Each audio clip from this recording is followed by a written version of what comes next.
जुनूनी इश्क पार्ट 27। मनिका के तरफ घूर कर देखते हुए उसकी तरफ बढ़ जाता है और सीधे उसके गले को पकड़ के दांत पीसते हुए कहता है, मैंने तुम्हें कहा था ना कि तुम मुझे धोखा नहीं दे सकती, पर तुमने अपनी जात दिखा दी। अब मैं भी तुम्हें मारने में पीछे नहीं हटूंगा।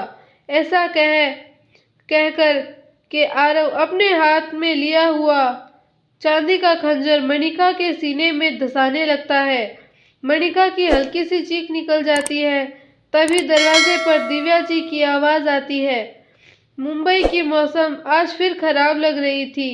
बादलों से घिरे आसमान को रुद्र अपनी विंडो से देख रहा था और उसके ठीक पीछे अद्विका खड़ी थी, बेशर्मों की तरह उसे ताड़ रही थी।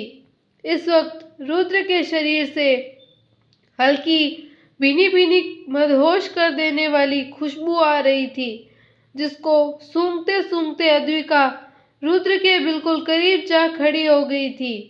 अद्विका आंख बंद कर रुद्र की बॉडी की खुशबू लेने में मग्न थी कि तभी वह अपने बॉडी में झटका महसूस करती है। वह अपनी आंखें खोलती है तो उसकी आंखें रुद्र की नीली आंखों से टकरा जाती है, जो उसके होठों के ऊपर झुकता हुआ गुनगुनाता है, शाम भी खूब है, पास महबूब है, आशिकी के लिए और क्या चाहिए। रुद्र के मुंह से इतना सुन उसकी नजर खुद ब खुद झुक जाती है, मानो उसे ना चाहते हुए भी शर्म आ गई हो। क्या हुआ बच्चा, आपको शर्म आ रही है? रुद्र ऐसा कहते ही अद्विका के होठों को हल्का टच कर लेता है। अद्विका के तो शरीर में सिरहन पैदा हो जाती है। वह रुद्र को खुद से दूर ढकेलने की कोशिश करती है, पर नाकाम रहती है। तभी उसके कान में रुद्र की मोहक आवाज पड़ती है, बच्चा, tonight daddy wants to love you very badly. Advika के शरीर में जो अब तक सिरहन पैदा हो रही थी, उसे अब एक झटका सा लगता है। अद्विका अपनी सर्द नजरों से रुद्र को घूरती हुई कहती है, क्या मतलब है तुम्हारा? मैं कोई तुम्हारा खिलौना नहीं हूँ, जो तुम मुझे जब चाहे तब जैसा मन करे वैसे कुछ कर लोगे। रुद्र अपने अंगूठे से अद्विका के होठों को दबा देता है, जिस वजह से अद्विका हल्का मौन कर जाती है। फिर क्या था, रुद्र को तो बहाना ही मिल गया था अपने होठों को अद्विका के गुलाबी होठों पर रख देने का। उससे बड़ी शिद्दत से चूमने लगता है। इधर विराट दिव्या जी के सामने दरवाजा खुलता है और वह अंदर का नजारा देख अपने मुंह पर हाथ रख लेती और वैसे ही जोर से चिल्लाती है, बाबूजी। तो वहीं ओमकार जी मुस्कुराते हुए अपने पैरों पे खड़े थे, बिना किसी सहारे के। दिव्या जी को खुद की आंखों पर भरोसा नहीं हो रहा था। बस था तो कुछ वह उनकी आंखों में आंसू, जो अब रुकने का नाम ही नहीं ले रहे थे। वह दौड़ते हुए अपने कदम आगे बढ़ा कहती है, बाबूजी, आप ही हैं ना? ओमकार जी बस अपना सर हाँ में हिला देते हैं।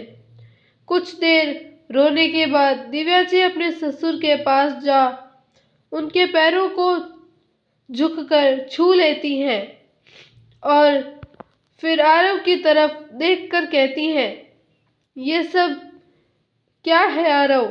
और ये लड़की यहाँ क्या कर रही है? आरव को कुछ ना कहता देख दिव्या जी उस पे बिगड़ती हुई कहती है, मैं कुछ पूछ रही हूँ आरव, ये यहाँ क्या कर रही है? कहीं तुम इसके साथ मिलके हमें चोट पहुंचाने तो नहीं आए हो ना? अगर ऐसा है तो मैं अभी के अभी गुरुजी को बुलाती हूँ। दिव्या जी के ऐसा कहने पर कहते ही वहां एक आवाज गूंजती है, जो ओमकार जी की थी, वह उन्हें मना करते हुए कहते हैं, रुको बहू, जिसे तुम गुरुजी समझ रही हो वह हमारे गुरुजी नहीं है, बल्कि हमारे गुरुजी के रूप में छुपा हुआ एक भयानक पिशाच है। ओमकार जी की बात सुन दिव्या जी के साथ साथ आरव भी हैरान हो जाता है, क्योंकि अब तक उसे बस गुरुजी का किसी के साथ मिले होने का पर शक था, पर असल में वह कोई और है उसे तो पता ही नहीं था।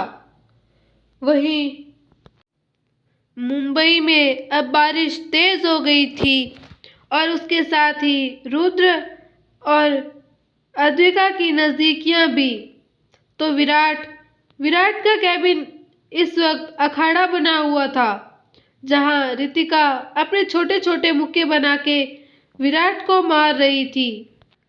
विराट जब रितिका को संभाल नहीं पाता तो उसके गले के पीछे अपना एक हाथ और दूसरा हाथ उसके कमर पर रखता है, तो फिर उसके चेहरे को अपने करीब कर उसके होठों पर अपने होठों को रख देता है। रुद्र के होठ अद्विका के होठों से हटकर अब उसके गले तक आ गए थे, जहां उसकी सुबह की दी हुई निशानी अब तक बरकरार थी। रुद्र अद्विका को चूमते चूमते उसके सीने पर आ जाता है, जो अद्विका को गुदगुदी का एहसास करा रहा था। अनजाने में ही सही, अद्विका के हाथ रुद्र के कंधे पे कस जाते हैं। बेशक अद्विका से ये अनजाने में हुआ था, पर रुद्र को हरी झंडी मिल गई थी।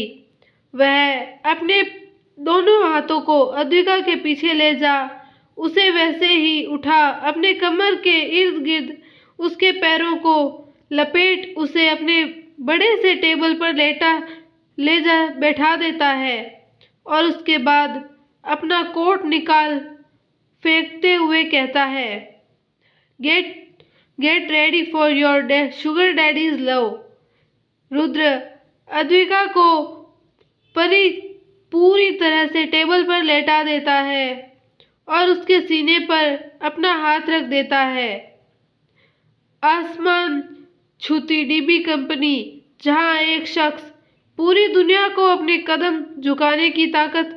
कदमों में झुकाने की ताकत रखता था, या यूं कहें कि उसने झुका रखा था, उस ताकतवर ड्रैकुला किंग से भी कोई दुश्मनी मोड़ ले सकता है। ऐसा सोचना भी एक तरह की बेवकूफ़ी ही है, पर यह सच है। मुंबई से कोसों दूर यूरोपीय देश जर्मनी के जंगलों में एक बड़ी सी हवेली, जहां अंदर काले साए की तरह घूमते हुए पिशाच उस हवेली के एक बड़े से कमरे के अंदर से मदहोश भरी आवाज आ रही थी, जो कभी धीमी तो कभी तेज हो जाती, पर यह आवाज किसी एक औरत की नहीं बल्कि कई सारी औरतों की थी। कुछ देर में ये सारी आवाजें आनी बंद हो जाती है, तभी कमरे के अंदर से आवाज आती है, इन्हें ले जाओ और नेक्स्ट ले आओ। बोलने के साथ ही दरवाजा खुलता है और कई सारे पिशाच अपने साथ करीब 5 लड़कियां लेके आते हैं, जिनके गले पे दांतों के निशान बने हुए थे, जिसका मतलब था कि उनका खून पिया गया है। वह सारे पिशाच उन सभी लड़कियों को फर्श पर फेंकते हैं और पहले से ही फर्श पे गिरी हुई लड़कियों को उठा बाहर ले जाते हैं। अच्छी खासी मस्कुलर बॉडी, अच्छे खासे 8 पैक एब्स, चेहरे पर कोई दाग नहीं, पूरी तरह खूबसूरत, मानो चेहरे पर कोई फेस पैक लगा के छोड़ दिया गया है। बाल लंबे जो कंधे के नीचे तक आते हैं, कद करीब 193 या 54 सेंटीमीटर बॉडी पर एक भी कपड़ा नहीं, जिससे ये पता लगाया जा सकता था कि वहाँ क्या चल रहा है। वह अपने लंबे हाथ बढ़ा एक लड़की को फर्श से उठा बिस्तर पर फेंक देता है और उसके ऊपर सीधे उसे प्यार करने लगता है। उसके ऐसे करने के साथ ही उस लड़की की चीख निकल जाती है। अगर आपको हमारी स्टोरी पसंद आई हो तो वीडियो को लाइक, शेयर एंड चैनल को सब्सक्राइब करना ना भूलें और बेल आइकन नोटिफिकेशन को ऑल पर सेलेक्ट कर दें ताकि हमारे सारे वीडियोस की नोटिफिकेशंस आपको मिलती रहे। धन्यवाद।